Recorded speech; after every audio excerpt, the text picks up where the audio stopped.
صحیح ہے نا. اور کوئی مسئلے آئیں تو انبیاء کے ساتھ مسئلے نہیں آئے ہیں, پیغمبروں کے ساتھ مسئلے آئے تو انہوں نے کیا روحانی علاج شروع کیے ہیں. زکریا علیہ السلام کے ساتھ کتنا بڑا مسئلہ تھا, اولاد نہیں ہو رہی تھی, بہت بڑا مسئلہ تھا نا.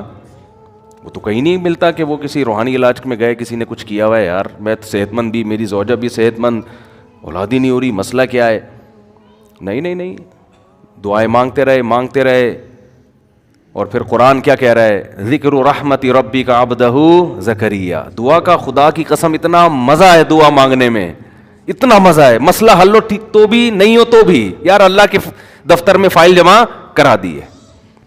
ان لوگوں نے دعاؤں سے ہٹا دیا لوگوں کو, اللہ پہ اعتماد توکل سے ہٹا دیا ہے. زکریا علیہ السلام ساری زندگی مایوس نہیں ہو رہے, بڑھاپے میں اللہ سے دعا مانگ رہے ہیں. قرآن کیا کہہ رہا ہے, ذکر رحمت ربک عبدہ زکریا. تیرے رب کی وہ رحمت کا ہم تذکرہ کرتے ہیں جو اس کے بندے زکریا پر ہوئی. اذ نادى ربہ نداء خفیا, اپنے رب کو چپکے سے پکارا. کھلے عام کیوں نہیں پکار رہے, اس لیے کہ لوگ کہیں گے بوڑھے کو دیکھو کیا کر رہا ہے, اولاد کی دعائیں مانگ رہے. ایسی دعائیں چپکے سے ہی مانگی جاتی ہیں نا. بھائی کھلے عام مانگ رہے ہوتے, مسجد کے نمازیوں سے کہہ رہے ہو سب مل کے میرے لیے دعا مانگو اللہ مجھے اولاد دے دے. نمازی آ کے کہتے حضرت خیریت, آپ 90 سال کے, سر کے بال دیکھیں, خیریت تو ہے. تو اس لیے یہ دعا کیسے مانگ رہے ہیں, چھپ کے. ندان خفیہ, ربی انی وہن العظم منی, اے اللہ مجھے پتا ہے ہڈیاں بوسیدہ ہو گئی ہیں. واشتعل الراس شیبہ, بال سفیدی میں بھڑک رہے ہیں. وَلَمْ أَكُنْ بِدُعَائِكَ رَبِّ شَقِيًّا, اے اللہ تیری رحمت سے نا امید نہیں ہوں. يَرِثُنِي وَيَرِثُ مِنْ آلِ يَعْقُوب, ایسی اولاد دے دے جو میری اور آل یعقوب کی وارث بنے, ایسی اولاد چاہیے. وَجَعَلْهُ رَبِّ رَضِيًّا, نیک بنا اس کو, پرہیزگار بنا. اور جب اللہ خوشخبری دے رہا ہے تو حیران ہو رہے ہیں کہ میرے کیسے اولاد ہوگی ہے بھائی. اللہ نے کہا یا زکریا انا نبشرک بغلام, اے زکریا ہم تجھے ایک لڑکے کی خوشخبری دیتے ہیں. اسمہ یحییٰ, اس کا نام کیا ہوگا, یحییٰ. تو فوراً اللہ سے کہہ رہے ہیں انا یکون لی ولد, میرے اولاد کہاں سے ہو جائے گی, میں تو بوڑھا اور میری بیوی بانجھ. تو اللہ نے فرمایا کہ قد خلقتک من قبل, اے زکریا تو کچھ بھی نہیں تھا, ایک پانی تھا, اس پانی سے میں نے تجھے بنا دیا, تو کیا میں تیری بانجھ بیوی سے تجھے اولاد نہیں دے سکتا. پھر حضرت مریم علیہ السلام کے ساتھ کتنے مسائل آئے, کتنا بڑا مسئلہ حضرت مریم کے ساتھ, بغیر شادی کے حمل ٹھہر گیا.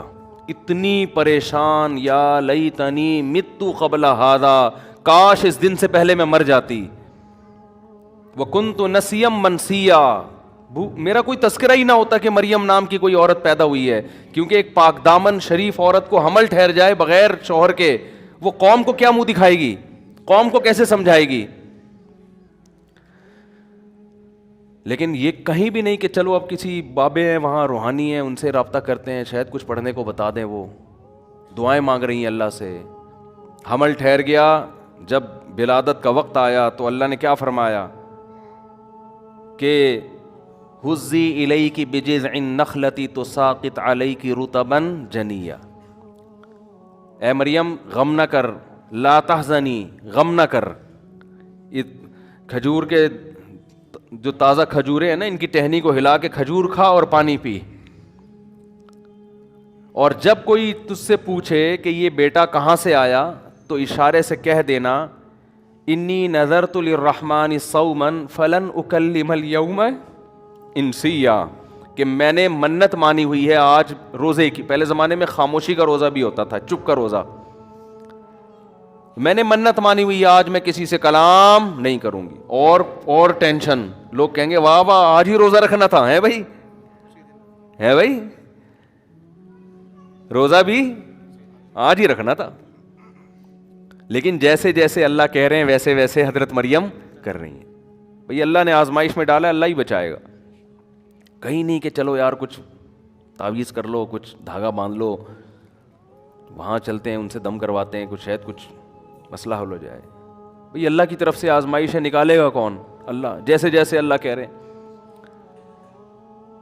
فَأَتَتْ بِهِ قَوْمَهَا تَحْمِلُهُ, قرآن کہہ رہا ہے اس بچے کو گود میں اٹھا کر اپنی قوم کے پاس آئیں, قوم نے کیسے تانے دیے. اللہ دیکھو, اللہ شروع میں ہی بتا دیتا قوم کو کوئی فرشتہ آتا اور مریم علیہ السلام کی قوم کو کہتا دیکھو ان کے حمل ٹھہرنے والا ہے, ان پہ شک نہ کرنا, یہ حمل کس کی طرف سے ہے, اللہ کی طرف سے, اور میں فرشتہ ہوں, اور وہ بچہ پیدا ہوتے ہی خود گواہی دے گا, تو یہ اور بڑا معجزہ ہو جائے گا, اس سے تمہیں یقین آ جائے گا. اس کا نقصان کیا ہوتا کہ حضرت مریم کو ٹینشن ہی نہ ہوتی. اللہ نیک بندوں کو کچھ ٹینشن میں ڈال رہا ہے بھائی, کہ پریشانی میں ڈالوں گا پھر برات کا اعلان کروں گا, ایسے نہیں ہوگا. اور ہم چاہتے ہیں کہ کسی قسم کی ٹینشن ہو ہی نہیں, ایسے ہنسی خوشی مزے کی زندگی, 4 شادیاں, اتنے بچے, ہر ایک کی بیوی کا الگ الگ گھر, چاروں خوبصورت. اور جب دوسری شادی کا میرے سسر کو پتہ چلے تو گلے لگائیں, میرا بیٹا, میرا داماد کتنا اچھا ہے, ماشاء اللہ ماشاء اللہ, میرے داماد نے بڑا اچھا سنت زندہ کر لی میرے داماد نے. اور پہلی بیوی مسکرا کے ملے, آپ ہیں نر کے بچے ماشاء اللہ, اور آپ نے ماشاء اللہ ایک سنت کو زندہ کی. بڑی خوشی ہوئی آپ سے مل کے مجھے, اور میرا بڑا اچھا فیصلہ تھا کہ میں نے آپ سے شادی کی. سمجھ رہے, پیڑے کھانے کے, اور کاروبار بھی چلتا رہے, بزنس بھی چلتا رہے, صحت بھی فٹ فاٹ رہے, نہ ابا کبھی ڈانٹیں, کوئی ٹینشن ہی نہ ہو. اپنی مرضی سے صبح ہم اٹھیں, نماز پڑھ لیں, ٹھیک ہے, نہیں پڑھیں توبہ سے معاف ہو جائے گی, کوئی مسئلہ ہے نہیں.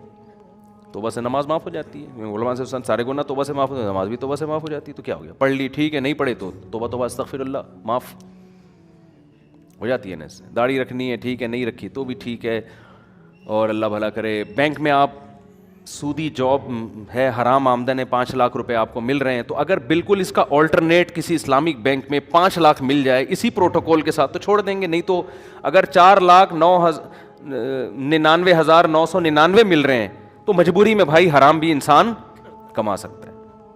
بھائی 5 لاکھ مل رہے ہیں سودی بینک میں, اور حلال میں مل رہے ہیں 4,99,999, تو اب وہ چونکہ کم مل رہے ہیں تو گزارا مشکل ہے, تو مجبوری میں علماء کہتے ہیں 5 لاکھ مجبوری میں ہم سود کما رہے ہیں, لیکن کس میں مجبوری, اللہ غفور رحیم ہے, معاف کرنے والا ہے. سمجھ میں نہیں آ رہی بات. اللہ تو کہتا ہے حرام کھانے کی اس وقت اجازت ہے کہ جب آپ کو یقین ہو کہ اب میں نے یہ نوالا نہیں کھایا تو مر جاؤں گا میں. آئی بات سمجھ میں؟